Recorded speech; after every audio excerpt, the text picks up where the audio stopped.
رات سوتے میں روز ایک سپنا مجھے تنگ کرتا ہے، جیسے سنسان کوریڈور میں ایک عورت زخمی حالت میں چلتی ہوئی آ رہی ہے اور اس کے کپڑوں پہ بہت سارا خون لگا ہے۔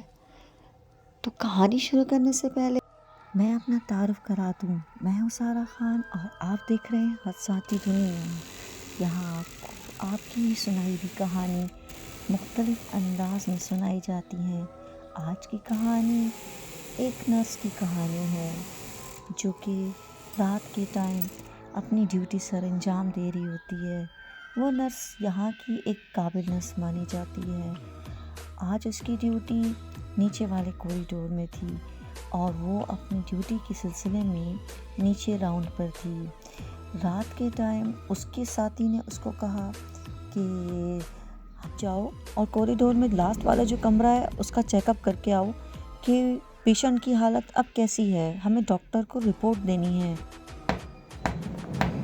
چلتی ہوئی کوریڈور کی طرف نکل گئی اور کوریڈور میں تھوڑا سا ہی آگے چلی تھی کہ کوریڈور کے لائٹ چلنا شروع ہو گئی، اسے فلکر کر رہی ہوں۔ رانیہ بہت پریشان ہو کے اوپر دیکھتی ہے کہ شاید کوئی الیکٹریسٹی کا مسئلہ ہو گیا ہے۔ خیر وہ اگنور کر کے آگے کی طرف بڑھ جاتی ہے اور دروازہ کھولتی ہے کمرے کا۔ جب کمرے کا دروازہ کھولتی ہے تو تھوڑی دیکھ کے ڈر جاتی ہے کہ وہاں تو کوئی نہیں ہوتا، بیڈ بالکل خالی پڑا ہوتا ہے۔ وہ یہ سوچتی ہے کہ سب کہاں چلے گئے، وہ بہت ڈر جاتی ہے۔ عورت کون ہو سکتی ہے؟ وہ اس کو آواز لگاتی ہے، کون ہو تم؟ کون ہو تم اور یہاں کیا کر رہی ہو؟ لڑکی یہی کہتی ہے، ساتھ غلط ہوا، میں سب کو مار دوں گی، کسی کو نہیں چھوڑوں گی، غلط ہوا، کسی کو نہیں چھوڑوں گی، بہت غلط ہوا میرے ساتھ۔ وہ ہانیہ یہ سن کے ڈر جاتی ہے اور واپس بھاگتی ہے کوریڈور سے۔ کوریڈور سے ہوتی ہوئی جب وہ کمرے کے دوسرے حصے میں آتی ہے تو یہ دیکھ کے اس کی چیخ نکل آتی ہے۔ سامنے وہی عورت زخمی حالت میں چلتی ہوئی اس کی طرف آ رہی ہے۔ یہ دیکھ کے ہانیہ کی حالت خراب ہو جاتی ہے، وہ بھاگتی ہوئی جاتی ہے کوریڈور سے نیچے کی طرف اور آواز لگا، ایک عورت ہے، وہ ایک عورت ہے اور وہ عورت دیوار پہ کچھ لکھ رہی ہے۔ یہ سننا تھا کہ اس کی ساتھی جو لڑکی نرس ہوتی ہے وہ کہتی ہے وہاں تو کچھ بھی نہیں ہے، کوریڈور تو بالکل خالی ہے۔ وہ کہتی ہے نہیں، میں نے ابھی دیکھا وہ میرے پیچھے آ رہی ہے، مجھے بچا لو، مجھے بچا لو، وہ مجھے مار دے گی۔ وہاں میری کلی کھڑی ہوتی ہے، میں اس کو دیکھ کے بھاگتی بھی جاتی ہوں، اس کے گلے لگ کے رونے لگ جاتی ہوں، جیسے میں بہت ڈر جاتی ہوں۔ گھبراہٹ اور خوف کی وجہ سے میری آواز نہیں نکلتی ہے اور میں بولتی ہوں وہ دیکھو، وہ وہاں پہ وہ ایک عورت کھڑی ہوئی، مجھے دیکھو۔ میری ساتھی مجھے دیکھ کے کہتی ہے کیا ہوا ہمنا؟ کچھ نہیں ہے، کوریڈور تو بالکل خالی ہے۔ کہتی ہے نہیں، میں نے ابھی وہاں ایک عورت دیکھی تھی، وہ عورت وہاں بیٹھی ہوئی، وہ چیخیں مار رہی ہے، وہ رو رہی ہے، وہ کچھ کہہ رہی ہے۔ ہمنا کچھ نہیں ہے، تم کیوں ڈر رہی ہو؟ ایسا کچھ نہیں ہے۔ نہ کہتی نہیں، میں صحیح کہہ رہی ہوں، دیکھو وہ تمہیں نظر آ رہی ہے۔ ہمنا یہاں سے چلو، پتہ نہیں تمہیں کیا ہو گیا ہے۔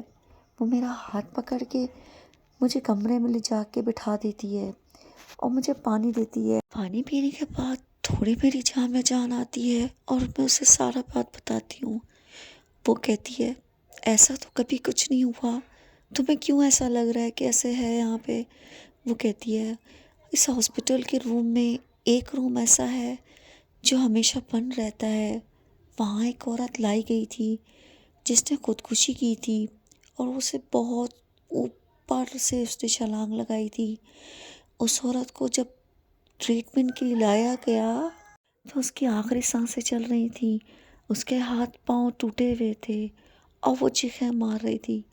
بس اتنا ہی بولا اس نے۔ میرے شوہر نے مجھے مار ڈالا، میرے شوہر نے مجھے مار ڈالا، اور اس کو بول دینا میں نہیں چھوڑوں گی، میں ایک ایک سے بدلہ دوں گی، میں نہیں چھوڑوں۔ اسے بول یہ دینا میں نہ سنوں۔ کہ میں اسے چھوڑوں گی نہیں۔ اتنا کہنا تھا۔ اتنا کہنا تھا کہ وہ عورت کی ڈیتھ ہو گئی، اور اس کے بعد سے اس کمرے میں کوئی بھی نہیں رہ سکا۔ جو بھی وہاں آتا تھا پیشنٹ یا کوئی بھی تیماردار، وہ ہمیشہ ایک ہی شکایت کرتے تھے کہ یہاں ایک عورت کی روح پھرتی ہے جو رات کو انہیں پریشان کرتی ہے۔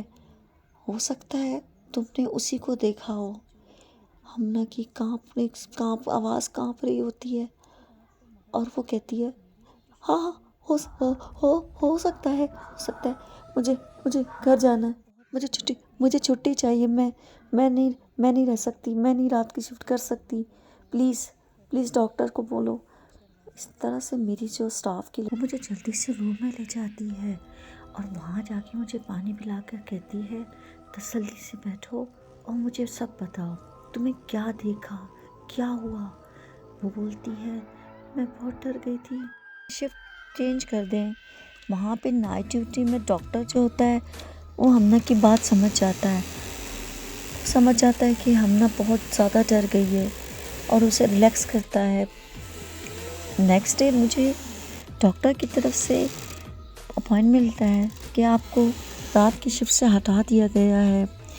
میں اس کہانی کے بعد سے، اس واقعے کے بعد سے اتنا ڈر گئی کہ میں دن میں تو کیا، رات میں بھی اپنے کمرے میں بھی نہیں سو سکتی تھی۔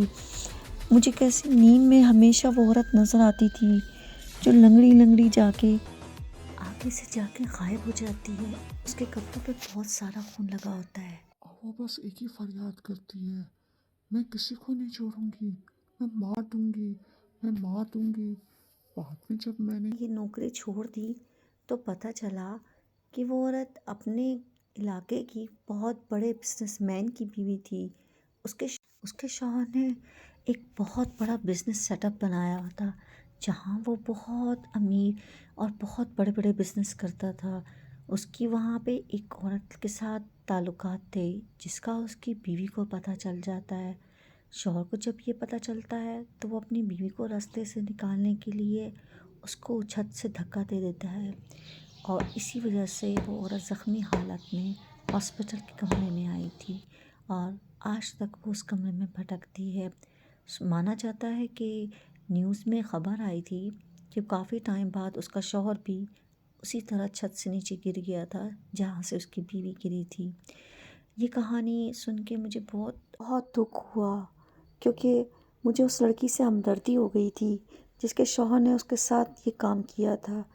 مانا جاتا ہے کہ کافی ٹائم بعد جب اس کا شوہر بھی اسی طرح چھت سے گر کے مر گیا تھا جیسے یہ عورت گری تھی، تو کافی لوگ یہ کہتے ہیں کہ یہ بیوی نے اس کو گرایا ہے، یعنی کہ بیوی کی روح نے اپنا انتقام لیا ہے۔ اللہ جانے کیا ہے کیا نہیں ہے، لیکن جو میری زندگی ہے وہ آج بہت خوش اور مطمئن ہے۔ میں علاقے کے لوگوں کی مدد کرتی ہوں بغیر پیسوں کی۔ ہمارا علاقہ زیادہ امیر نہیں ہے، ہر طرح کے لوگ رہتے ہیں، تو جن کے پاس پیسے نہیں ہوتے میں ان کی جا کے ہیلپ کر دیتی ہوں ڈیلیوری میں۔ اللہ تعالیٰ نے مجھے جو ہنر دیا ہے آج وہ ہنر دوسروں کے کام آ رہا ہے۔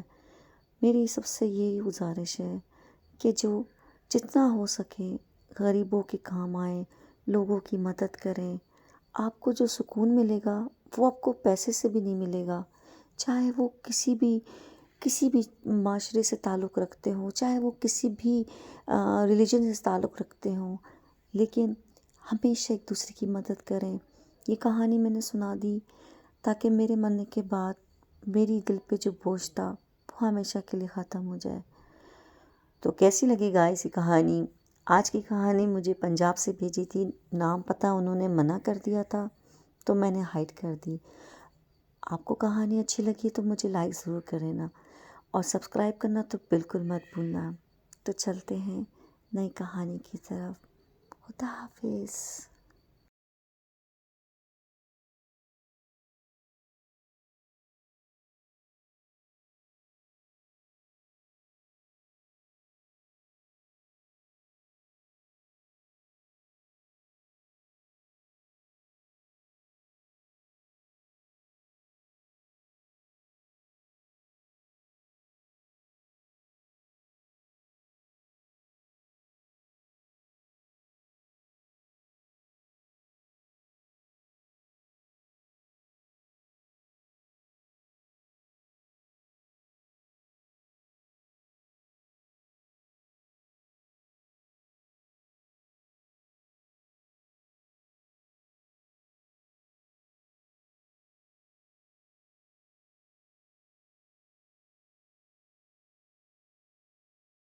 اسپتال کی انتظامیہ ہمیشہ کوشش میں رہتی ہے کہ یہ بات باہر نہ جائے. ڈاکٹرز بھی رات کی شفٹ میں اوپر کی طرف چیک اپ کرنے نہیں جاتے، کیونکہ ان کا چیک اپ کرنا ان کی زندگی کا آخری چیک اپ ہو سکتا ہے. یہ کہانی سنانے کے بعد میری ساتھی جو دوست ہوتی ہے وہ یہ اسپتال میں جاب کرنا چھوڑ دیتی ہے، اور پھر میں نے بھی ریزائن دے دیا. اس کے بعد میں کبھی کسی جگہ جاب نہیں کی، اور آج میں اپنے گھر میں ہوں. اس بات کی وجہ سے میرے دماغ پہ بہت برا اثر ہوا، اور میں اکثر راتوں کو ڈر جاتی ہوں. یہ تھی ہماری آپ بیتی. امید ہے آپ کو ہماری کہانی اچھی لگے گی. یہ کہانی میں نے آپ کو پنجاب سے بھیجی ہے. آپ یہ کہانی اپنے چینل میں شامل کر کے، ہمیں خوشی ہوگی جب آپ کا چینل میں ہماری یہ کہانی چلے گی. تو دوستو، میں نے آج آپ کو کہانی جو سنائی ہے وہ کسی کی بتائی ہوئی کہانی تھی. امید ہے آپ کو اچھی لگے گی، اور آپ کی فیڈ بیک کا انتظار رہے گا. اجازت دیں. اللہ حافظ. لائک اور سبسکرائب کرنا بالکل مت بھولیے گا.